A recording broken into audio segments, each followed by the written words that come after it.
खबरों की शुरुआत करेंगे। महाराष्ट्र में विधानसभा चुनाव की वोटिंग से एक दिन पहले वोटर्स को पैसे बांटने का मामला सामने आया। हितेंद्र ठाकुर की बहुजन विकास अघाड़ी ने आरोप लगाया कि भाजपा के राष्ट्रीय महासचिव विनोद तावड़े ने वोटर्स को पैसे बांटे। इस मामले में चुनाव आयोग ने लोक प्रतिनिधित्व अधिनियम के तहत विनोद तावड़े के खिलाफ एफआईआर दर्ज कराई है और उनके अलावा बीजेपी उम्मीदवार राजन नाइक के खिलाफ भी केस दर्ज किया गया है। हालांकि तावड़े ने पैसे बांटने के आरोपों को गलत बताया। खुद पर लगे पैसे बांटने के आरोप पर विनोद तावड़े ने कहा कि नाला सोपोरा विधानसभा क्षेत्र में कार्यकर्ताओं की बैठक चल रही थी। चुनाव के दिन की आचार संहिता की 12 बातें बताने के लिए मैं वहां पहुंचा था। हमारे सामने वाली पार्टियों को लगा मैं वहां पैसे बांटने पहुंचा हूं। इन आरोप की चुनाव आयोग और पुलिस जांच करे। मैं 40 साल से पार्टी में हूं, सभी मुझे जानते हैं। मैं भी चाहता हूं कि चुनाव आयोग को निष्पक्ष जांच करनी चाहिए। वहीं वोटिंग से पहले कैश कांड पर महाराष्ट्र की सियासत गर्मा गई है। विपक्षी पार्टियां जमकर बीजेपी को घेर रही हैं।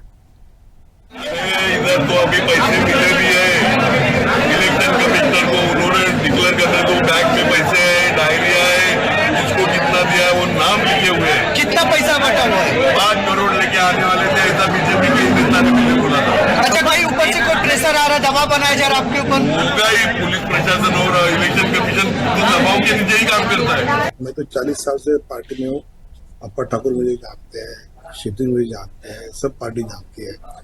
तो जो वास्तव है वो सबको पता है और फिर भी चुनाव आयोग ने निष्पक्ष इन्क्वायरी करनी चाहिए, ऐसा मेरा भी आग्रह है। एवढा मोठा पक्ष जो काश्मीर ते कन्याकुमारी त्यांची सत्ता आज आहे, प्रधानमंत्री त्या पक्षाचे आहेत, अशा पक्षाच्या एवढ्या नॅशनल लीडरच्या बद्दल असा आरोप होतोय आणि तो व्हिडिओ चॅनलवाल्यांनी आम्हाला कसं कळलं, मी तर बारामतीत आहे, पण चॅनल वाल्यांच्याकडून तो पाठवला जातोय। तुम्ही प्रश्न विचारताय, हे धक्कादायक आहे आणि कुठल्याही सशक्त लोकशाहीसाठी अतिशय घातक आहे। जर पैसे वाटूनच लोकांनी जर निवडून यायचं असेल तर आमच्यासारख्या लोकांनी काय करायचं?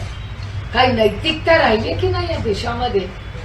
ज्या भारतरत्न डॉक्टर बाबासाहेब आंबेडकरांनी संविधान दिलं, पारदर्शक मोकळा श्वास तुम्हाला अधिकार दिले या जनतेला,